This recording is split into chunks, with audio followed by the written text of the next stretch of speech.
Hey, it's Alan, and I just wanted to let you know that you can now listen to the ongoing history of new music early and ad-free on Amazon Music, included with Prime.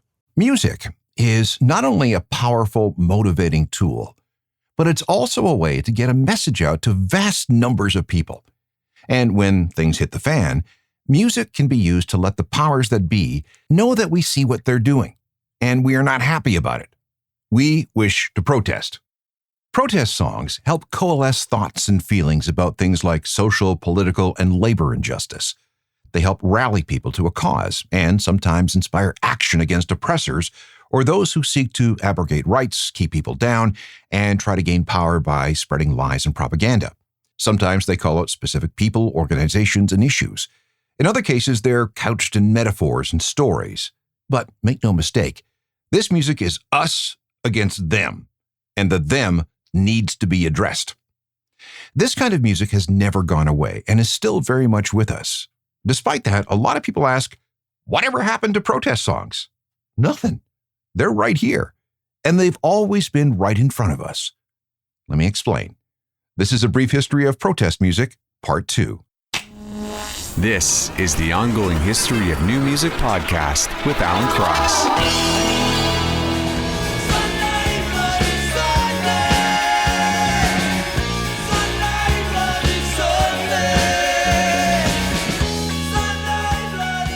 U2 from the spring of 1983. That is clearly a protest song and one of the most political songs U2 has ever recorded. It tells the story of the Bloody Sunday incident in Derry, Northern Ireland in 1972. This was at the height of the Troubles, the battle that pitted those loyal to the British monarchy, mostly Protestants, against the Republicans, people who were mostly Catholic, who wanted the North to join the Republic of Ireland in the South. The violence began in the late 1960s, but the issues date back to the early 20th century when Ireland was partitioned. Protesters were especially inspired by the civil rights marches that were happening in the U.S., with Catholics demanding equality after decades of systemic discrimination in the North. When the British Army arrived in 1969, this was seen as an occupation. Organizations like the Irish Republican Army, headquartered in the South, and the Ulster Defense Association, headquartered in the North, went at it. There were shootings, bombings, and assassinations. Many civilians died in the crossfire or targeted directly. And then, on January 30th, 1972, British soldiers opened fire on a protest march. 26 unarmed people were shot, and 14 people were killed. Some were even shot while trying to help the wounded, and this only made the troubles worse. There was a long inquiry, and as late as September 2025, 52 years after Bloody Sunday, a soldier involved in the massacre was still facing trial. Meanwhile, the troubles only got worse, and it wasn't until 1998, after more than 3,500 people were killed and tens of thousands injured, that peace was declared with the Good Friday Agreement. But in 1983, when U2 was singing about the largest mass shooting in Northern Ireland's history, things were still very tense, and people were still dying. Larry Mullen Jr. said this about the song: "We're into the politics of people. We're not into politics. You talk about Northern Ireland, Sunday, Bloody Sunday. People sort of think, oh, that time when 13 Catholics were shot by British soldiers. That's not what the song is about. That's an incident, the most famous incident in Northern Ireland. And it's the strongest way of saying, how long? How long do we have to put up with this? I don't care who's who, Catholics, Protestants, whatever. People are dying every single day through the bitterness and hate. And we're saying, why? What's the point?" The Troubles were the source of many, many songs. Stiff Little Fingers, a band from Northern Ireland, had Alternative Ulster and Suspect Device, among others. Simple Minds had Belfast Child. Paul McCartney's debut song with Wings was called Give Ireland Back to the Irish, the most political song he'd ever written. This is a rebel song from Sinead O'Connor. And how many people think that Zombie from the Cranberries is about the undead? Well, no. It is 100% a Troubles protest song inspired by 2 IRA bombings in England in February 1993. 2 children died and 56 people were injured. Hello again, I'm Alan Cross, and this is part 2 of a brief history of protest songs. We ended part 1 in the mid-'80s, a time when there were many things to rise up against via music. Back in the 60s and 70s, there were three main buckets: anti-war anthems, songs about political and civil rights, and songs about women's rights. These buckets were still in use, but the topics were starting to get more granular. In 1984, the Cold War between America and the USSR was in danger of heating up. Ronald Reagan, a committed Cold Warrior, was butting heads against two bitter foes, Yuri Andropov and then Konstantin Chernenko. We know now that the two countries came dangerously close to nuclear war back then. It was a very scary time. In 1980, NORAD ran a training tape on a Soviet attack, except that they ran it on the live systems, and everybody thought a massive attack was actually happening. On September 1st, 1983, a Soviet fighter shot a Korean airline 747 out of the sky when it entered restricted airspace, believing it was on a spy mission. On September 26, 1983, a Soviet early warning defense system went off, saying that the U.S. had fired multiple ICBMs towards the USSR. This news reached a Soviet submarine commander in the Atlantic. His name was Lieutenant Colonel Stanislav Petrov. He was the last guy in the chain of three officers. The other two demanded that he follow protocol, meaning that the sub was supposed to launch nuclear missiles against American targets. But something didn't smell right to Petrov. He was determined that it was a false alarm and did not nuke the U.S. So yeah, World War III came down to a decision by one guy in a submarine cut off from high command back home. A few months later, there was the Able Archer 83 incident. NATO was conducting war games that looked far too realistic to the Soviets. They mistook these preparations for the real thing, and nuclear forces were put on ultra-high alert. It wasn't until years later that we found out how close we all came to getting nuked. The world of music picked up on these nuclear fears. Red Skies by The Fix, Enola Gay by OMD, Two Suns in the Sunset from Pink Floyd, 99 Luftballons by Nina, Distant Early Warning from Rush. All these songs were anti-war and pro-peace. My favorite? This one from Frankie Goes to Hollywood from the summer of 1984. The video featured a wrestling match between Ronald Reagan and Konstantin Chernenko. It remains chilling to this day.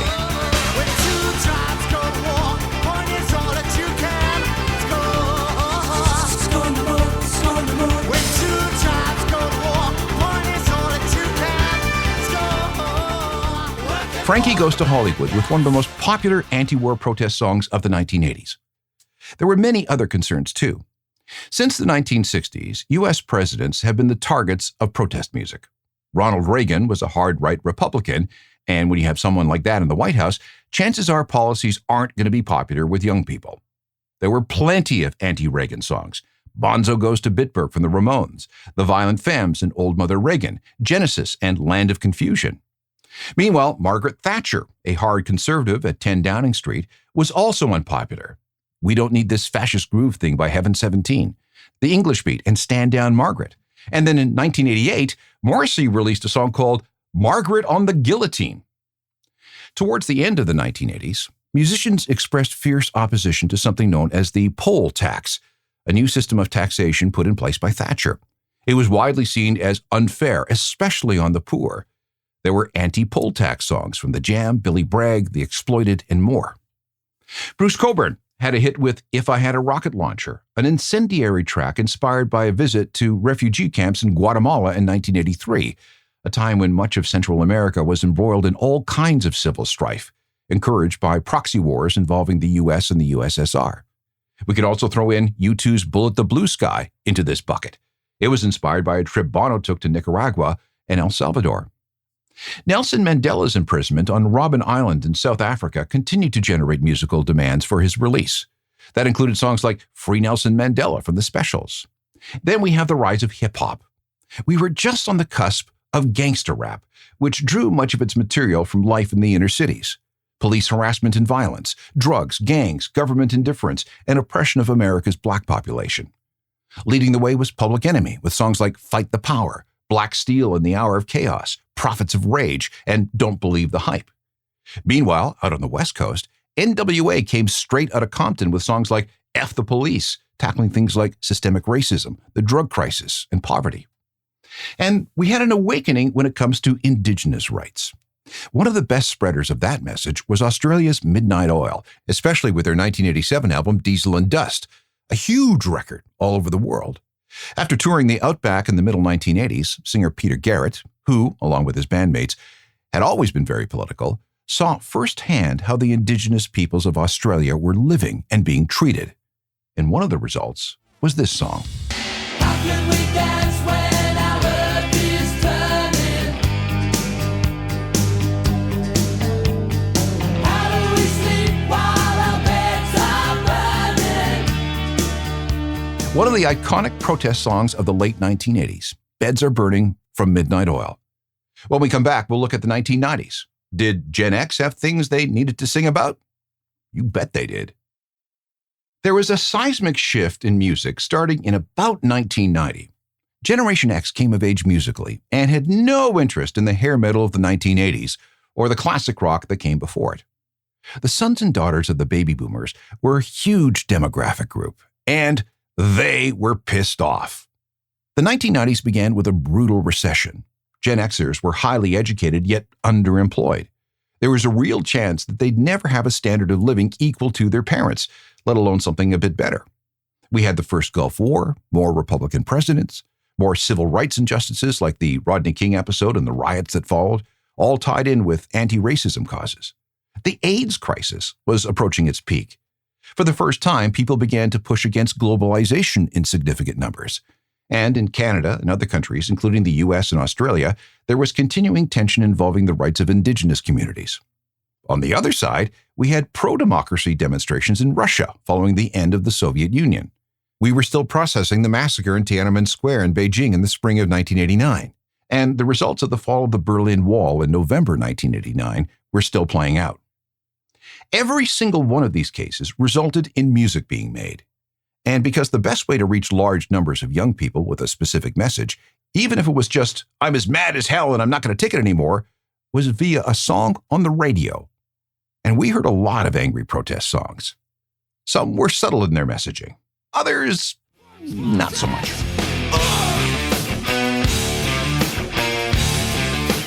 Killing in the name of. Killing in the name of. Now you do what they told you. Now you do what they told Still one of the great angry rock and roll protest songs of all time. Rage Against the Machine, one of the greatest left-leaning bands of all time, and Killing in the Name. And that's an example of a song generated by the Rodney King episode and the LA riots of 1992. Rage kept everybody honest with 4 albums between 1992 and 2000, covering many volatile topics. Let's expand on that. Like I said earlier, the scope of protest music expanded greatly since the 1960s and 70s. There was no single movement, as we saw with opposition to the Vietnam War. Instead, it was like, wow. Political disillusionment and distrust of the government, especially after the first Gulf War, and things like the Iran-Contra scandal were on people's minds. Institutional distrust, the growing gap between rich and poor, gender and sexual identity issues came out of the shadows. Environmentalism moved to the front. Hardcore bands and hip-hop groups went after police brutality and mass incarceration, especially in the United States.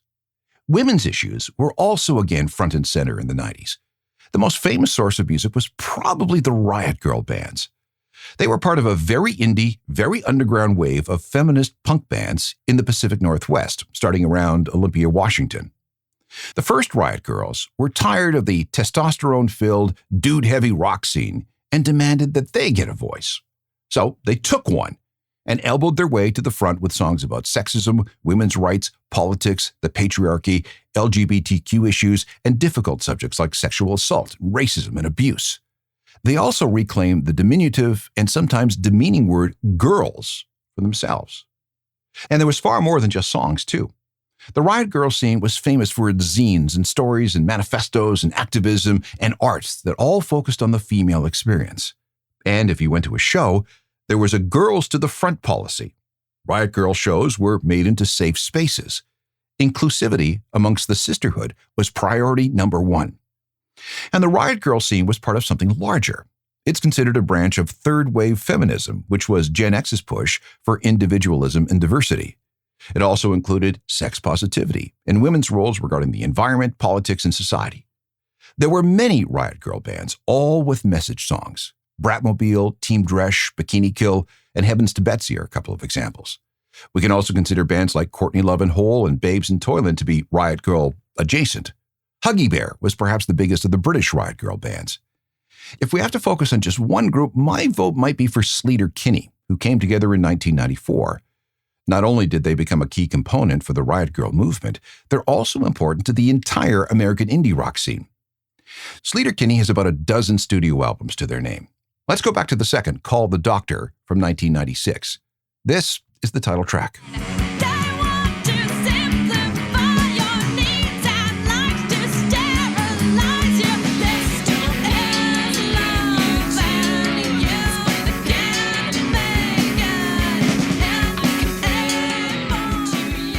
Sleater-Kinney broke up in 2006, but reunited for more tours and records in 2014.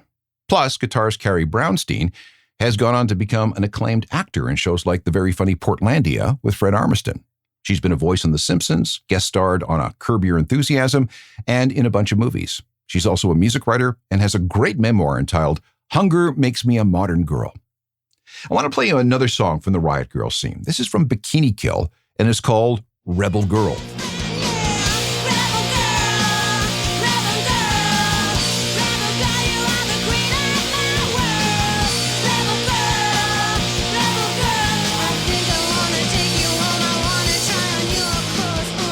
Bikini Kill, featuring Kathleen Hanna. She was friends with Kurt Cobain and once noted that he smelled like a flowery, girly deodorant.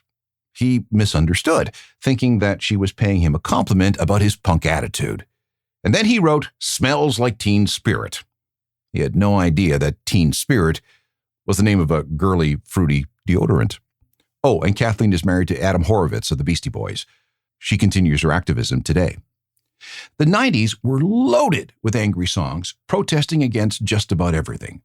Hip-hop was probably the most vocal, thanks to NWA, Public Enemy, Tupac, KRS-One, Ice-T, and so many others. They basically documented racism, police brutality, the problems of urban America, and media spin in real time. Hardcore bands were mad, Bad Religion, Propaganda, Fugazi, and Anti-Flag among them. Metal and industrial bands were motivated by war, the dehumanization of technology, and dystopian futures.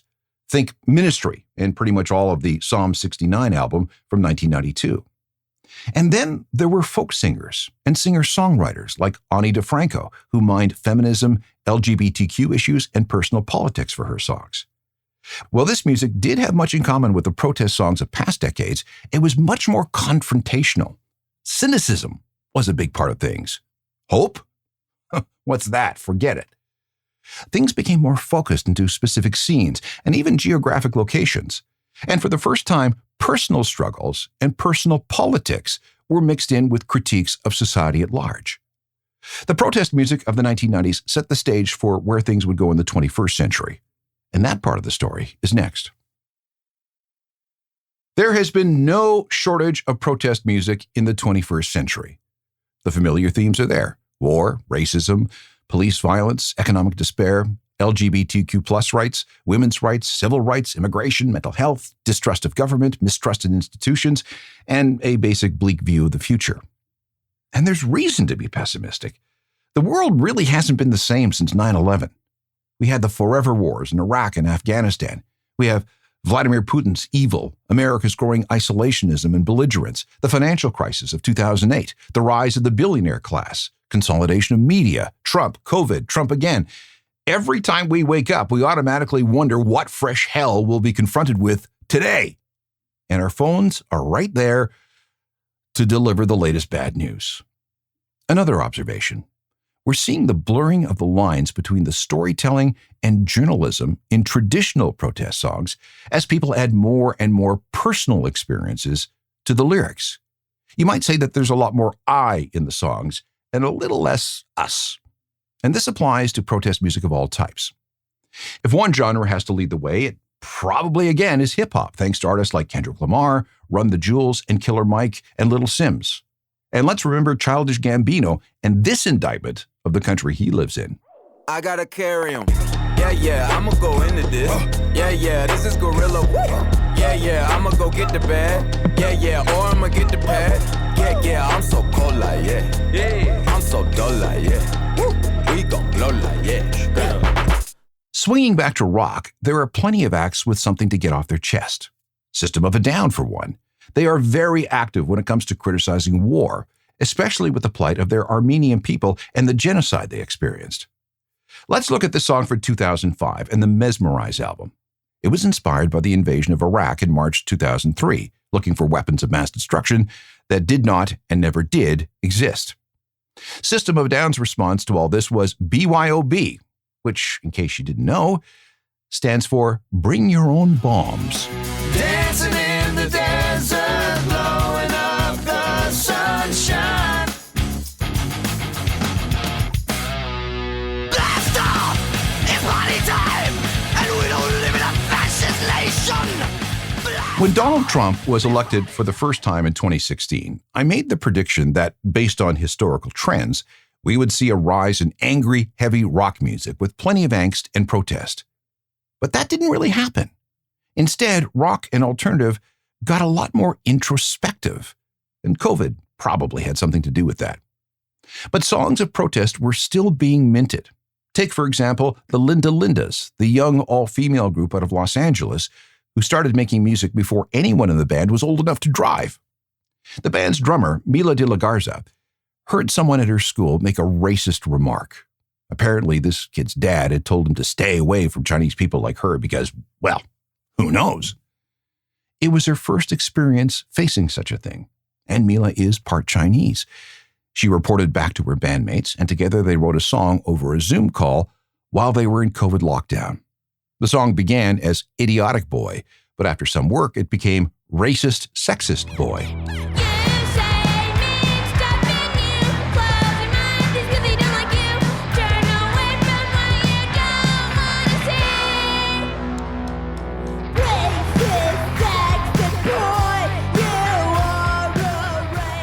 We've spent 2 full episodes tracing the history of protest music, and I think we've proven that it never really went away. There's also more protest music than ever before. So why do people keep asking me, where is all the protest music today? I think I know the answer. First of all our rage has been fragmented and individualized. Because access to information is instant, we process injustice differently. In the old days, the news cycle was much slower. Something like the Kent State Massacre would fester over weeks as information slowly spread in a world before the internet. We had time to think about things, discuss things, and form opinions. And because access to information was limited, it was easy to focus all of our rage on just a few key things. The 24-hour news cycle was born June 1st, 1980, when CNN signed on. Since then, news consumption went from reading the morning paper or watching the evening news to a constant fire hose of crises and problems and wars. And not just from where we live, but from around the world. For example, if you were at a Vietnam protest in 1969, did you really know what was happening in places like Iran or Central America? Probably not. We weren't nearly as global back then. Thanks to social media, our attention spans are ultra short to the point where the 24-hour news cycle has been shortened to 12 hours at best. All you have to do is look at your phone. By the time you even started to process one crisis, the world has moved on in 100 different directions. How does an artist capture a moment with a protest song if that moment disappears in less than half a day? Let's go back to the Kent State shootings in May of 1970. The massacre happened on May 4th. That night, Neil Young heard about it on the evening news. A week later, he saw pictures in Life magazine. He wandered out into the woods to think and then came back with a song he presented to David Crosby, Stephen Stills, and Graham Nash. That night, May 21st, more than 2 weeks after the shooting, they recorded Ohio at the Record Plant Studio in Los Angeles. It was then rush released by their record company, appearing in stores in early June, more than a month after the shooting. And that's when it became a hit, and it's still the gold standard of protest songs. Compare that timeline to today. Yes, technology has made it possible to write, record, and release a song within hours. Bruce Springsteen did it, Billy Bragg did it. But who will know? Those are the exceptions. 100,000 new songs are uploaded to the streaming music services every day. Protest songs may come out every day, but because there are hundreds of millions of songs to choose from, and because everyone is now their own music director, there is very little chance for any of those songs to gain any traction like they did in the old days. They don't become hits. And let's face it, the world is a whole lot more complicated today, and we're always in touch with all of it. But protest songs still exist. As long as there's injustice in the world, people will write songs about it. If you want to get caught up on ongoing history shows, there's a massive podcast archive featuring hundreds of shows. They're all available for download on all the platforms. Take as many as you want. They're all free. I'm on most of the social media platforms doing whatever you do on social media these days. There's my website, ajournalofmusicalthings.com, which is updated every day with music news and information. And while you're there, sign up for the free daily newsletter and send all email to alan@alancross.ca, and I will get right back to you. Technical production for all this is by Rob Johnston. I'm Alan Cross.